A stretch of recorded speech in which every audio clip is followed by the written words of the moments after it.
Hey everybody, welcome to day 3 of Seatbelts and Suffering, our study for this week.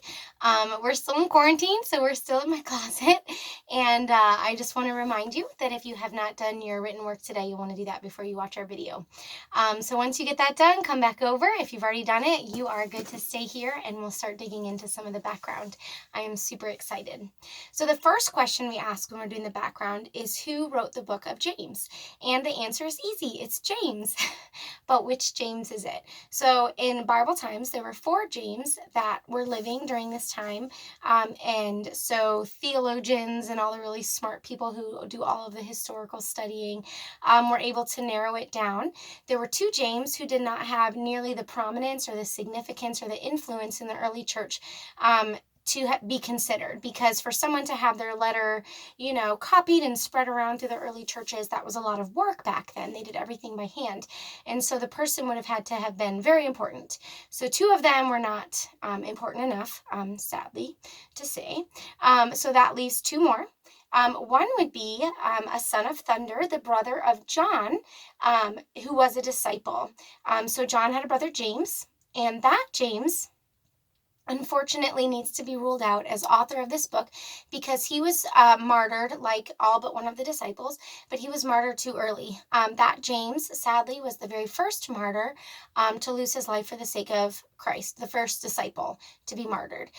So he died in 44 AD, and it's believed that this book was written between 45 and 49 AD, which would make him not a possible writer. So the last James to be a possibility is the actual blood brother of Jesus, which is so cool. And it's cool for 1,000 different reasons. Mary and we believe Joseph, although some people say that Joseph may have passed away and Mary had children with another man.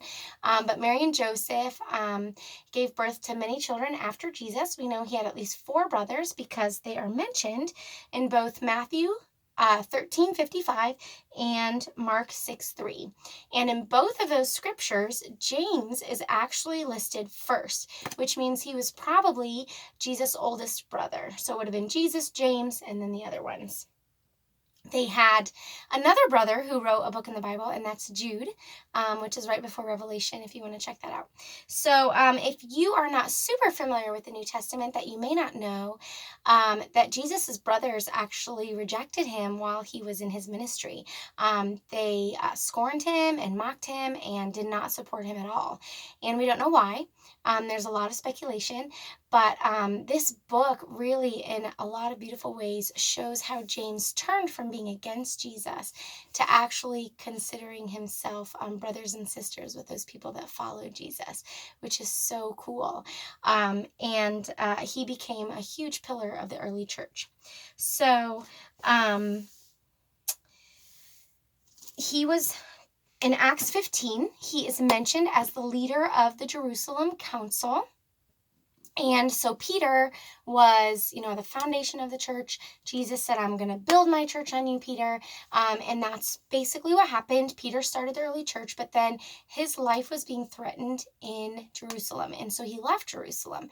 And when he left, the person that he basically put in charge was James, the brother of Jesus. And so that's pretty incredible. The other pillar of the early church, other than James and Peter, was Paul. So Paul was considered the missionary to the Gentiles and really the pastor of the Gentiles. And James would have been considered the pastor of the Messianic Jews. So the Messianic Jew is someone who's born into the genetic line of Abraham and, has that genealogy of Judaism, but then converts or, practices Christianity and follows Jesus. So James preached to the Messianic Jews, and Peter was kind of a bridge between the two, if that kind of makes sense. James was a little bit more rigid and encouraged freedom, but let's follow the law with freedom to love. And Paul was like, let's throw the law out and get a whole new law, which is the law of love. And that's because he was preaching to the Gentiles who were not familiar with the law. So Peter kind of bridged the two opposites of Paul and James, the brother of Jesus.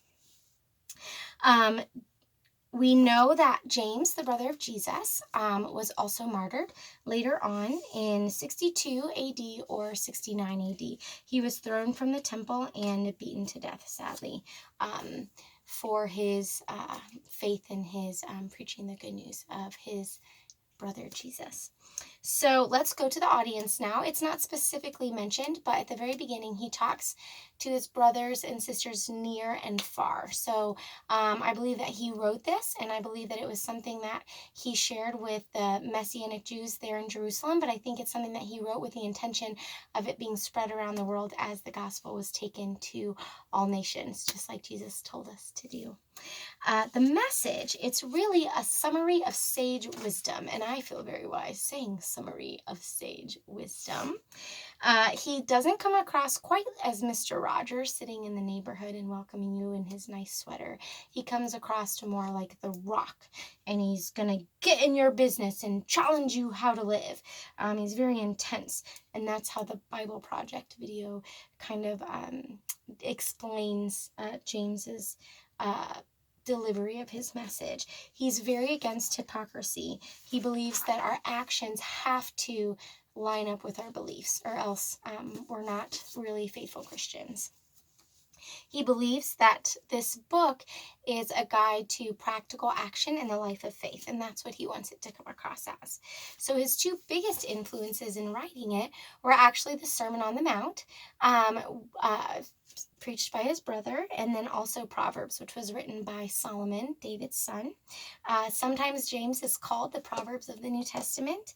And in the book, James defines wisdom as choosing to believe that God is good despite your circumstances, without doubting God's character. And we'll get into that a little bit later as we study the Greek. I think that is so cool. So he divides his book into 12 main themes. And chapter 1 is really like, these are the 12 things I'm going to tell you about.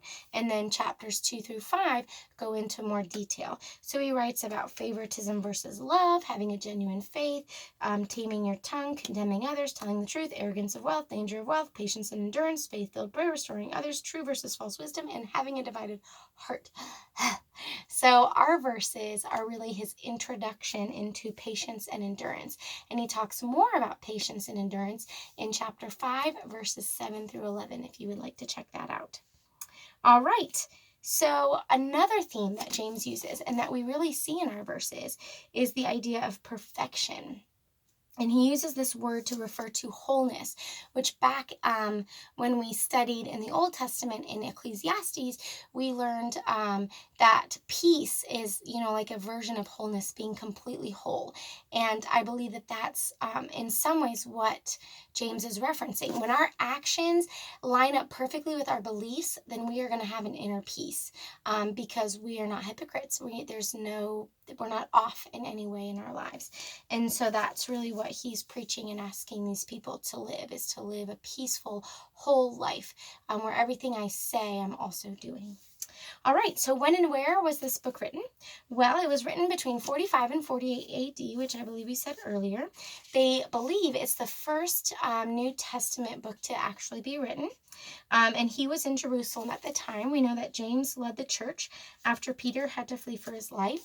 They say he led with peace and courage. He was an amazing, amazing leader. And he was leading during a really tough time. There was a 20-year famine that went on in Jerusalem.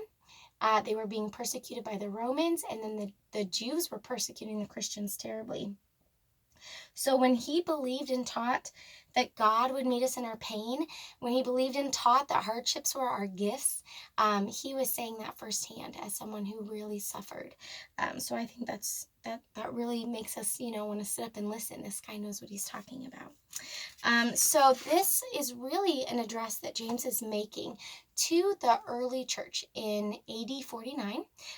Paul and Peter and James were meeting to, get the ball rolling. Let's talk about spreading this gospel all over the world.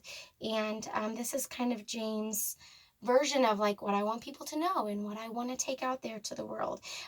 They call it the preparation for the disbursement of the gospel. And that sounds very official.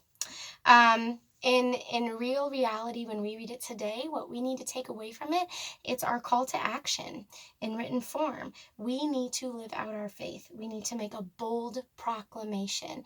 We can't sit on the fence. We need to either be for God all the way or we're against him. 2 Timothy 4:7 says, I have finished the race. I have fought the good fight. I have kept the faith.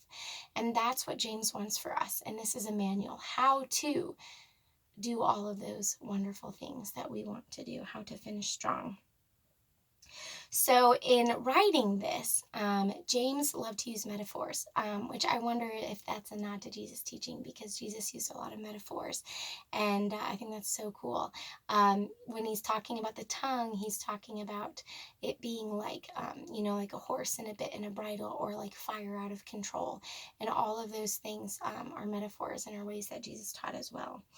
He also uses a lot of one-liners, which means that James is often quoted. If you've ever heard quick to listen, that's a James saying. Caring for orphans and widows is also a James saying.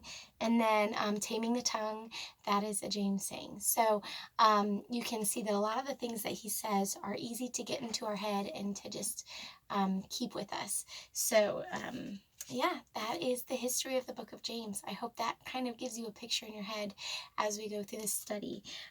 In breaking it down with words, which is what we're going to do next, we're really going to take this verse into 3 sections. We're going to look at, dear brothers and sisters, when trouble of any kind comes your way, consider it an opportunity for great joy. That's our first section.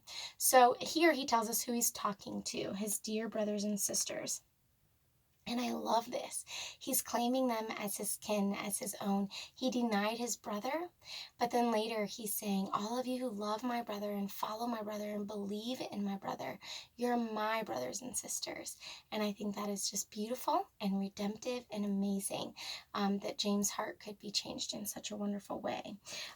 This refers to his brothers and sisters close by in Jerusalem and also far away. So he's anticipating the church's growth, and the church spreading to all continents and to all people, which is so beautiful.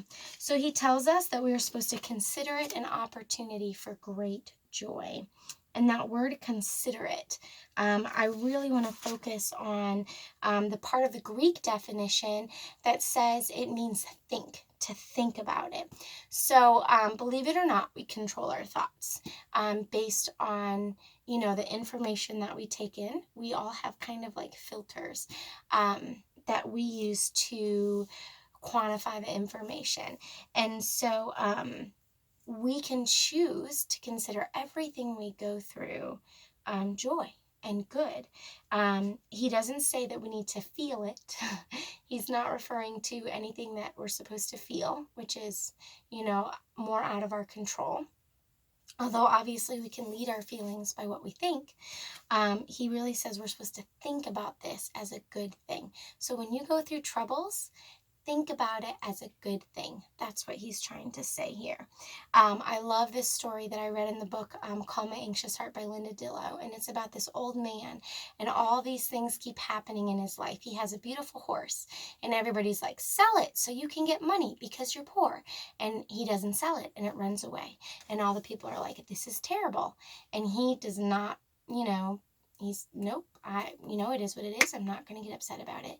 And the runaway horse comes back, and he brings all these wild horses. And they're like, oh my gosh, you have all these wild horses now. You can train them. And this is so good.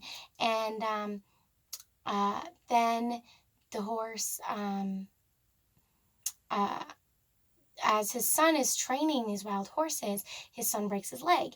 And it's like, oh no, this is so terrible. And the man's like, it is what it is. I'm not going to get upset about it. And then a war comes, and the son doesn't have to go off to war because he has a broken leg. So once again, it's just this show of like, God is good. And even in tragedy, God can turn it into good. And so that's what James is telling us, is just hold on and just wait, because this can be used by God for good. And we'll reference that in the scripture when we talk about joy. So we're supposed to count it all joy. Is there anything we leave out? The word all in the Greek dictionary says no. There is nothing that we can leave out. We can't count it all joy except for if one of our children dies, or we can't count it all joy except if we go into financial ruin, or we can't count it all joy unless we lose our marriage. God says everything we're supposed to count as joy. And I think for each one of us, there might be something deep inside of our heart that we have a hard time surrendering to God. And we subconsciously say to God, I will count everything but all joy as long as you don't touch this one thing, but this I'm going to hold on to. And don't God loves you so much that he doesn't want that to be a barrier between you and him. And so I just encourage you to really pray about that, and just ask God, what do I need to just really lay down at your feet and give to you, so that it doesn't become a barrier between you and God. So we're counting it all joy. And what does this word joy mean? In the Greek, it talks about exceeding. And I love that word exceeding. And it's a describing word. So exceeding what? What is joy exceeding? It's exceeding trouble, hardship, pain, and suffering. The good will outweigh the bad. Romans 8:28 says, for God works all things for good to those who love the Lord. So everything that's bad will eventually be outweighed by good.